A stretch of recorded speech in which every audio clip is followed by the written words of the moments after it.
Had it do Exiles. Welcome to the final update for the Bleed, Lacerate of Hemorrhage Gladiator. The build's amazing. I'm just throwing that out there. The build's actually so good. I love this build. And we're going to kind of go over a summary of what I think about it and some of the good, some of the bad, and all that hoo-ha. So what you're seeing right now, 80% daily toxic sewer. It's probably going to be a little bit choppy.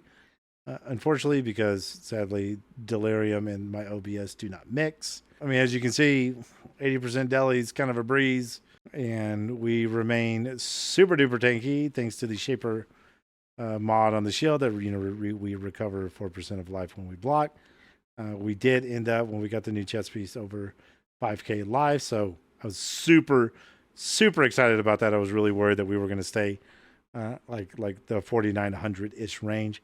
But it turns out, even with tattooing a bunch of strength nodes, we still are well above 5k, so that's super exciting. Now, as far as Glad goes, it is single-handedly the most forgiving build, defensive-wise, that I've ever played in like all 6,500 hours of PoE.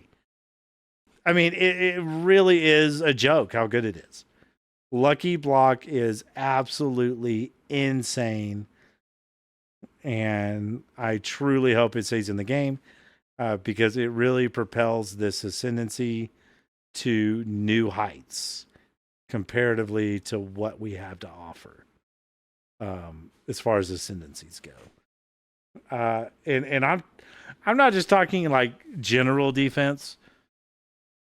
I'm talking just like on the worst gear, you will still be incredibly tanky.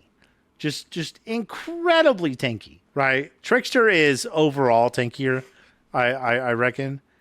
But you have to invest to get that kind of tank. You don't have to invest with this. Like, my gear was so bad early game, and I just wasn't dying. I literally was not dying. This defense, the defenses on Gladiator are just leagues beyond what anything else this game has to offer early to mid game. Late game, obviously, like, we're gonna get outscaled by Trickster and stuff. Maybe Pathfinder, but probably not Pathfinder. Maybe Slayer, but I don't even think Slayer. So that's really honestly one of the high notes, and that means that your damage can be a little bit less, right? Because you can sit there and you can face tank almost anything you want. This can get even tankier than I'm doing. I'm not even doing spell suppression. Right, my max fit set is like 16k, something like that. With Molten Shell, it's obviously a lot higher. But I mean, you can get way more tanky than what I am right now. And I'm just like face roll my keyboard tanky. So I can't imagine what it's like playing this in hardcore when you're truly a tank. So it's just really good. Another thing, tinctures make this build like so much better for single target. You got War Banner, you got Tincture.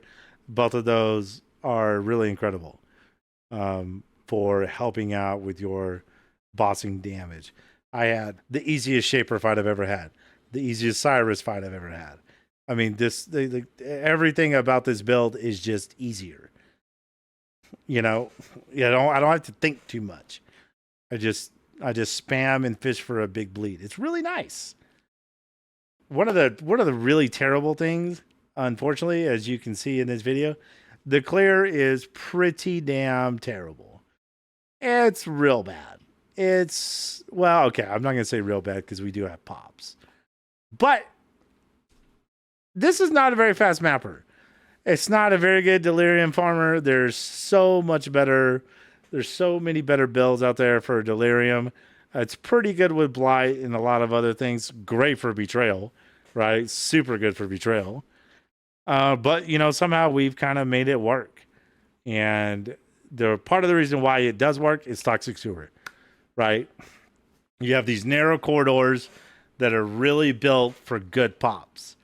Now, you can go to like shore and you're going to have a tough time. It's going to take you twice as long to do the map because the clear is so bad in open area maps. It's a little less so on Strand, which is, the king of Delhi farm maps. But even there, it's still a little bit too open for my for my taste. And I noticed that it does take me like considerably longer to do a Strand map than it should be than if I was just running Toxic Sewer. But Toxic Sewer's layout is not great for Delirium. But we do it anyways because it's still the best map in the game for clear for Bleed Gladiator. And a lot of that, like, we're carried heavily by the fact that we have such narrow hallways. Right? And if you look here, I mean, we're doing pretty decent bleed DPS for an 80% deli. I mean, that's not bad. That's pretty good. And that's on a 451 top end Dax. I would call that very respectable. Another thing about this build, you're very passive point starved, like extremely passive point starved. Every single level is valuable. Every single level. And so it really behooves you. This is a build that you definitely want to get 100 on. So yeah, that's the only bad thing I have to say about this build. Is that it's the clear is just not that good. It's only good on certain maps, and that's just not what you look for in like an S tier build, So for me, the build's an A+, and I definitely would play it again. I think this may end up being like a league staple for me. It's just that much fun, and it's just that tanky, and it almost ensures that you have no issues getting 4 Void Stones, all your favorite maps, all your passives, because you're so tanky. So that's my opinion on Glad. Everyone should at least try it. It really, truly is a pretty incredible ascendancy and a pretty incredible build, in my opinion. So, with that said, let's move on to the gearing section, and I will show you guys the finality that is Bleed Gladiator in all its glory. And now we transition. All right, boys, here we are at the gear. I'm going to show you my town real quick. Pretty much got everything upgraded except for the disenchanting. This is all like maxed out and all that good stuff. Kind of whatever on the shipping at the moment.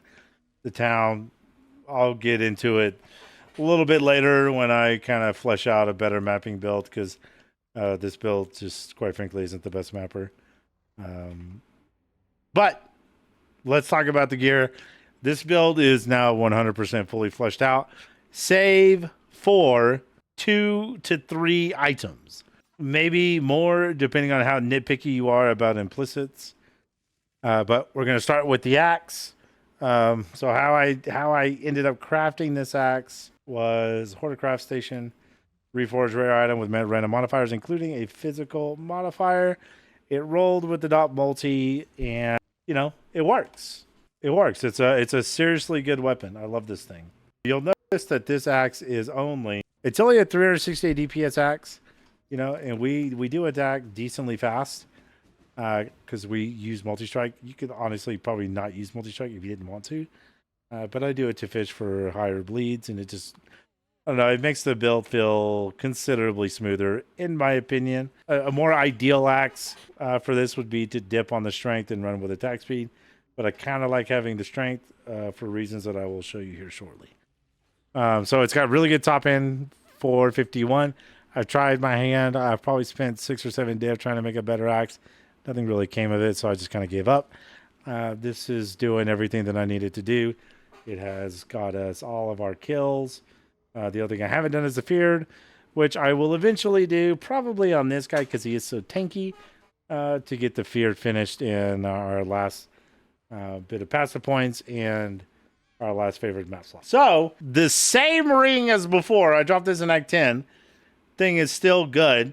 I don't really see a reason to replace it, so I haven't. And that's it. And we have, for our links in our weapon, life tap, leap slam, faster attacks. Now, I bought this. We have, and then for our links, eviscerate to help with our clear, which is desperately needed on this build, because Lacerate of hemorrhage sucks. Melee Fizz, maim for the extra damage, albeit only a 30% chance on hit, but it's still nice. Necklace, same thing we had before. Not super optimized or anything. Just something that I rolled on ROG that I don't really see any point in replacing, because it essentially does the job that I need it to do. We're overcapped on fire since we're running Searing Exarch maps, and it just helps with the mods, minus 50 fire or whatever. We are fully chaos capped, so yay. And then our shield, I believe that I did some fossil crafting on this, and with dense fossils, just literally single dense fossils until I found the mod, and this is what we popped out, and it works, and it makes us extremely tanky during mapping.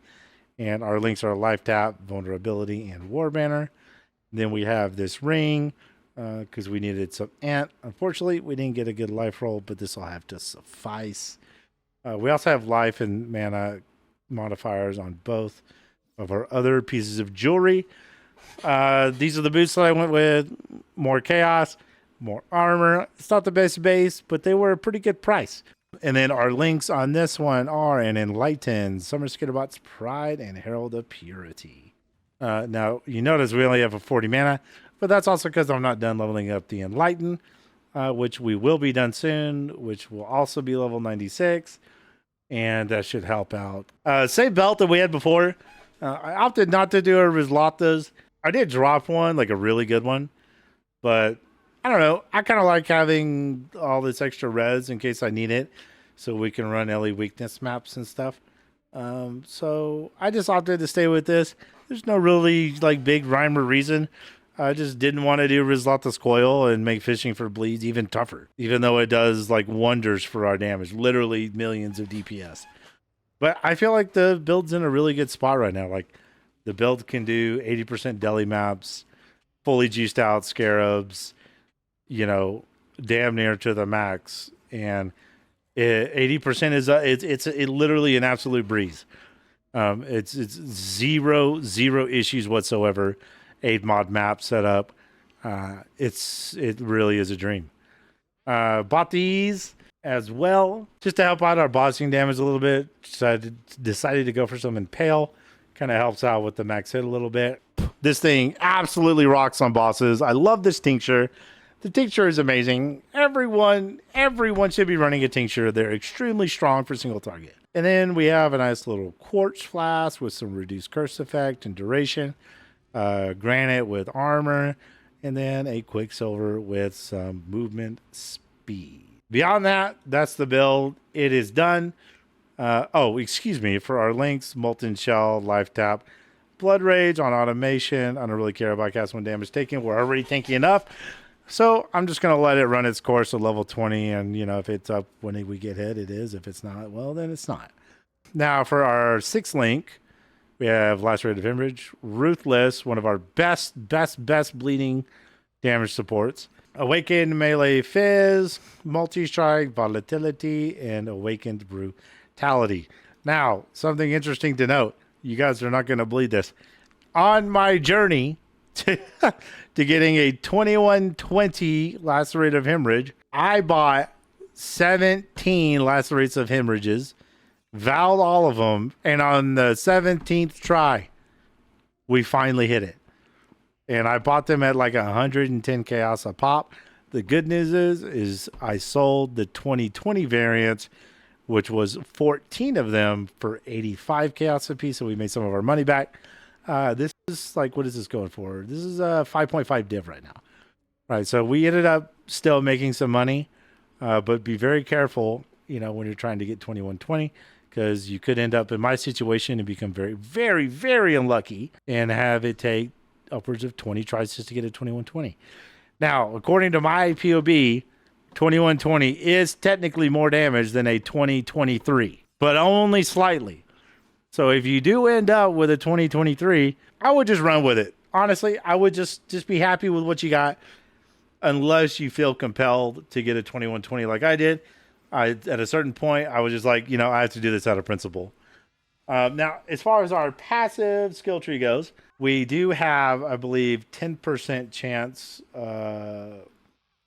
to fortify. It doesn't come up a ton, but it does come up frequent enough for me to be, for it to be worthwhile to put these on the passive tree. We do get like a considerable amount of fortification. It's not the greatest, it's not the best solution, but we're really tanky already because of Lucky Block. So I haven't really felt the need to have fortified, but it's just a little icing on the cake when it pops. It's always nice. So running 6 endurance charges, and I believe we're running. Let's see, 1, 2, 3, 4, 5, 6, 7, 8, 9, 10. 5% increased physical damage tattoos. We no longer can afford to lose any more strength because of our chest piece, which I'm going to show you right now. Found this little gem, and it was I think I paid 5 div for this, and this really gives us everything that we need.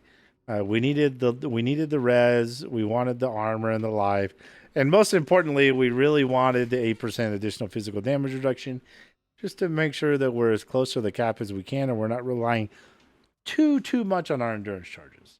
So yeah, that's the build. It's done. It's finished. We've probably farmed 50, 60 divs so far. Probably a little bit more. Probably more like 70, 75 div. And honestly, the build's been an absolute dream. The only bad thing that I have to say about this build is that the clear speed is really tedious and it's kind of gross. And I'm kind of tired of playing it because it is so tedious, if that makes sense, right? Like, this is like really terrible AoE. And you would think with the pops it would be pretty good. It's okay. If you're running an open map, and even Strand, which is what I run for Delhi, even that's a bit too open to really clear efficiently. The best map that I've seen and the best clear that I can get is on Toxic Sewer. But that is not as good of a layout for Delhi as Strand. So, we've made some sacrifices, right? And we're just running Strand on bad clear, and we still get enough done on Delhi. Probably not the most efficient, but then again, this build really wasn't made for clear. The next build was going to be this little hoot and holler right here, which is Impale Cyclone Slayer. But truthfully, I don't know. This may end up being the third build, but the build that we're currently POBing, in which case I have worked with my good friend Mocha, who did the bleed calculator. He made a POB for me for Viper Strike of the Mamba, and it looks insane. It's going to be super tanky, and I'm genuinely very, very excited to play that build. We're leveling it right now. We are level 40, and that's kind of where we're at. So we got a lot of div, still more to make. Got a lot of stuff to do, mapping wise, in the town, and yeah, this is the build. The final update. This is as far as I'm going to take it. I'm going to leave the POB down in the description for you guys, and yeah, that's it. I'll leave you boys with that. Be on the lookout for the next build. Yeah, I'll talk to you guys soon. Appreciate all y'all's support. Y'all be good. Have a good start to your week, and I'll talk to you guys very soon. God bless.